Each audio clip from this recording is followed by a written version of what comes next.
Criminal record याफ्ता अफराद के हक में हाई कोर्ट का बड़ा फैसला। बाइज्जत बरी होने वाले शहरियों का रिकॉर्ड खत्म करने का हुक्म। जब हम बरी हो गए हैं तो हमारे नाम के साथ ये क्रिमिनल रिकॉर्ड हमारा क्यों शो हो रहा है, जिसमें अदालत ने बताया ये आपको इख्तियार नहीं दिया जा सकता कि आप किसी के नाम के साथ ये स्टिग्मा फॉर लाइफ लगा के रखें।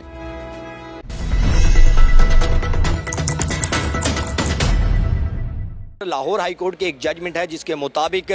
पुलिस करैक्टर सर्टिफिकेट में जो मुकदमात खारिज हो जाएंगे वो दर्ज ना करने का हुक्म दिया गया है। ये जजमेंट कहाँ पेश की गई, कब पेश की गई और इस हवाले से क्या आवाम को फ़ायदा होगा, इसी पर बात करने के लिए एडवोकेट नसीर कंबो हमारे साथ मौजूद हैं, जिनसे जानते हैं कि ये जजमेंट कब पेश की गई। पुलिस करैक्टर सर्टिफिकेट एक आम शहरी के लिए कितना अहम होता है? मैं समझता हूँ कि ये जजमेंट जो है जस्टिस मिस अबर गुल खान साहिबा हैं, हमारे लाहौर हाई कोर्ट की जज हैं, तो उनका ये फैसला जो है वो इससे मैं समझता हूँ कि पंजाब के 12 करोड़ आवाम जो हैं, मैं समझता हूँ वो महफूज हो गए हैं। क्योंकि हमारे मुल्क में या सूबा पंजाब में ये बड़ी शिकायत हमने देखी है कि अगर किसी पे कोई पर्चा हो गया किसी वजह से,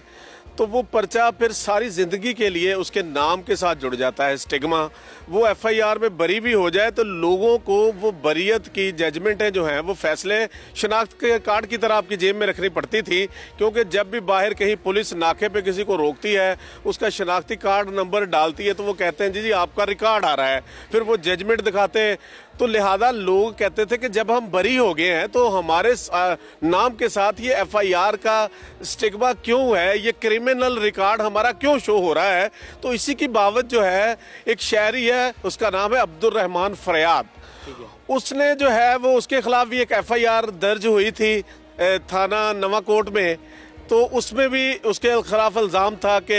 ये है Punjab prohibition of kite flying ordinance 2001 के तहत उसके खिलाफ, और एक उसामा नाम का शख्स था कि इन्होंने जो है गुड्डी का सामान वगैरह जो है वो इनसे पकड़ा गया है, क्योंकि गुड्डी उड़ाना या बनाना ममनू है, पतंगे जो उड़ाते हैं, पतंगे वगैरह। तो उसकी बाबत जो है वो एफआईआर हुई, तफ्तीश हुई, अदालत में चालान सबमिट हुआ और केस अदालत में लगा। और उसके बाद जो था ये अब्दुल रहमान जो था फरियाद, ये जो था फुल ट्रायल के बाद जो था ये अदालत से बरी हो गया। अब इसने इसी बरियत को बुनियाद बनाते हुए होम डिपार्टमेंट को एक एप्लीकेशन दी कि मैंने अब्रॉड जाना है यूनाइटेड किंगडम, तो मुझे करैक्टर सर्टिफिकेट दिया जाए और इस चीज़ को एक्सक्लूड करके कि मेरे नाम के साथ ये क्रिमिनल रिकॉर्ड शो ना हो। तो उस एप्लीकेशन पे होम डिपार्टमेंट ने कोई कार्रवाई ना की, तो वो लाहौर हाई कोर्ट में रिट पिटीशन के जरिए आ गया। तो लाहौर हाई कोर्ट ने इसमें डायरेक्शन दे दी कि आप इसको 15 दिन में इसका ग्रीवेंस हल करें। तो वो 15 दिन में भी उसका मसला ना हुआ तो वो फिर कंटेम्प्ट ऑफ कोर्ट में अदालत में आ गया उसी रिट पिटीशन के उस ऑर्डर के अगेंस्ट। तो जिसमें अदालत ने उस कंटेम्प्ट प्रोसीडिंग के दौरान होम डिपार्टमेंट की तरफ से एक सर्टिफिकेट सबमिट किया गया। तो जी के ऑर्डर हमने कंप्लायंस कर दिया है, लेकिन उसमें उन्होंने लिखा हुआ है कि जी पुलिस रूल जो है हमें इजाज़त नहीं देते कि जब हम किसी का रिकॉर्ड जब अंदराज कर देते हैं, सीआरओ हो जाता है, या हमारा police station record management system जो है हमने 60 साल एफआईआर जो महफूज रखनी होती है,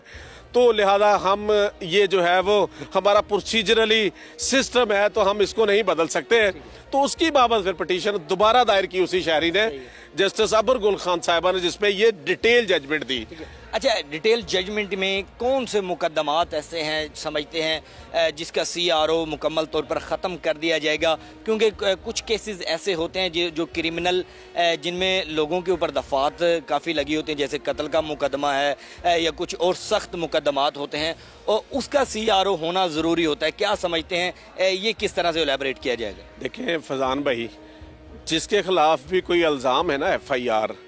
वो इल्ज़ाम में उस वक़्त तक आप उसका रिकॉर्ड जो है वो शो कर सकते हैं जब तक कि वो एफआईआर या तो खारिज नहीं होती या वो शख्स जो है उसमें बरी नहीं होता, या बरी होने के बाद वो बरियत का फैसला फाइनलिटी अटेन नहीं कर जाता। अब ये नहीं हो सकता कि जितना मर्जी किसी के खिलाफ एफआईआर है, जितना मर्जी आपका प्रोसीजरल सिस्टम है, शहरियों के फंडामेंटल राइट से बड़ा नहीं हो सकता।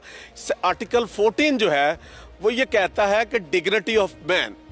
कोई भी शहरी जो है वो अगर उसके खिलाफ उसने कोई क्राइम नहीं किया, अगर किया है तो वो उससे बरी हो गया है, तो फिर अगर आप उसके साथ वो स्टिग्मा लगाएंगे और उसका रिकॉर्ड उसी तरह शो करेंगे तो ये आर्टिकल 14 जो है उसकी वाजे जो है वो खिलाफ वर्जी है, जिसमें अदालत ने बताया कि प्रोसीजरली आपने अगर क्रिमिनल सिस्टम के तहत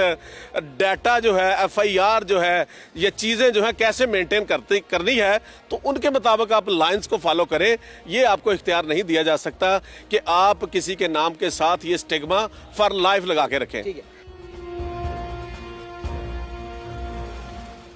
सर, इस जजमेंट को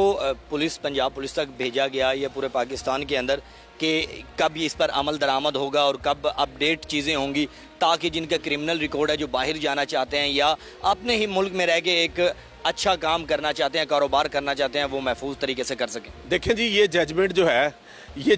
जो है वो होम डिपार्टमेंट को, सेक्रेटरी, चीफ सेक्रेटरी को और आईजी पंजाब को अदालत के तवसत से भेज दी गई है और उसमें हदायत फरमाई गई हैं कि शहरियों को करैक्टर सर्टिफिकेट, अगर कोई किसी भी एफआईआर से बरी हो गया है या वो पर्चा खारिज हो गया है, आप अपने मैनेजमेंट के सिस्टम को या आपके सीआरओ सिस्टम को या पुलिस रिकॉर्ड मैनेजमेंट सिस्टम को आप उसको बेहतर करें जो जजमेंट्स मैंने बताई हैं इनकी रोशनी में, और शहरियों को जो करैक्टर सर्टिफिकेट जारी करें तो वो एफआईआर का हवाला या वो रिकॉर्ड, क्रिमिनल रिकॉर्ड का जो हवाला है उसको डिलीट करके शहरियों को आप करैक्टर सर्टिफिकेट जारी करें। अच्छा सर, होता ये है कि कुछ केसेस ऐसे भी हम देखते हैं कि लोग, जाहिर बात है, कोई ना कोई अपनी रिहाई का और अपना कोई रास्ता ढूंढते हैं। एक बंदा कोई कत्ल करता है, कत्ल करने के बाद गवाहान नहीं मिलते और उसको अदालत से बरी कर दिया जाता है, तो क्या उसके लिए भी ये सेम जजमेंट होगी? देखिए, बात पता क्या है फैजान साहब, कोई भी जब किसी के खिलाफ एफआईआर होती है ना तो उस एफआईआर में मदई जो होता है ना, आपने अक्सर देखा केसों में आवाज़ पड़ती है जो है वो उसामा बनाम सरकार,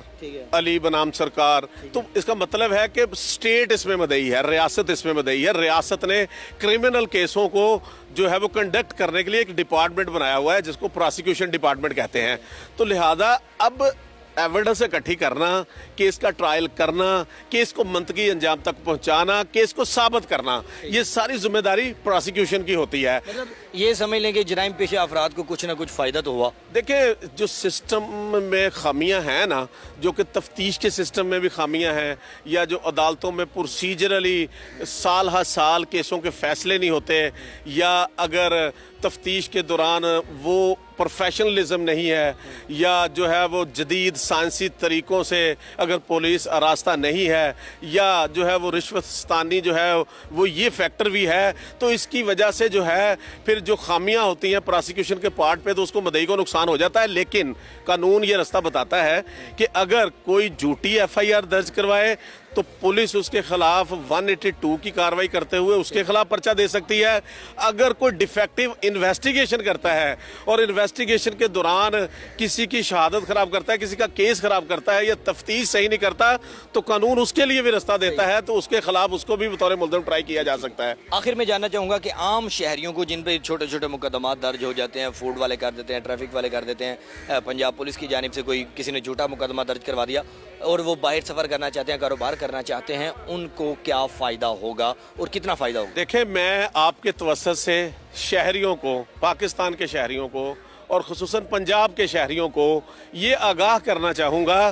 कि अब लोग परेशान ना हों, बल्कि अगर किसी के खिलाफ एफआईआर हुई है और वो इस एफआईआर में बरी हो गया है तो वो अपने ज़िले के डिस्ट्रिक्ट पुलिस ऑफिसर जो है वहाँ पे जो सीआरओ सिस्टम है उनको एप्लीकेशन दें और वहाँ पे जाके इस जजमेंट की कॉपी जो है वो आप डाउनलोड कर लें लाहौर हाई कोर्ट की वेबसाइट से और वहाँ से आप ये कॉपी साथ लगाएं। और अगर कोई ये नहीं मानता तो फ़ौरन लाहौर हाई कोर्ट में आके लाहौर हाई कोर्ट का दरवाज़ा खटखटाएं, क्योंकि ये अब एक वाज़ेह हुक्म है और इस हुक्म पे अमल करने के अलावा पुलिस के पास या जो है वो ब्यूरोक्रेसी के पास या इंतजामिया के पास इसके अलावा कोई रास्ता नहीं है। और मैं सल्यूट पेश करता हूं जस्टिस बिसबर गुल साहिबा को कि उसने जो है शहरियों को जो है मैं समझता हूं कि इस्तेहसाल से बचाया, शहरियों को परेशानी से, टॉर्चर से बताया, मेंटल टॉर्चर से बचाया और शहरियों का फंडामेंटल राइट आर्टिकल 14 जो है, जो डिग्निटी ऑफ मैन की बात करता है, उसको बहाल करवाया।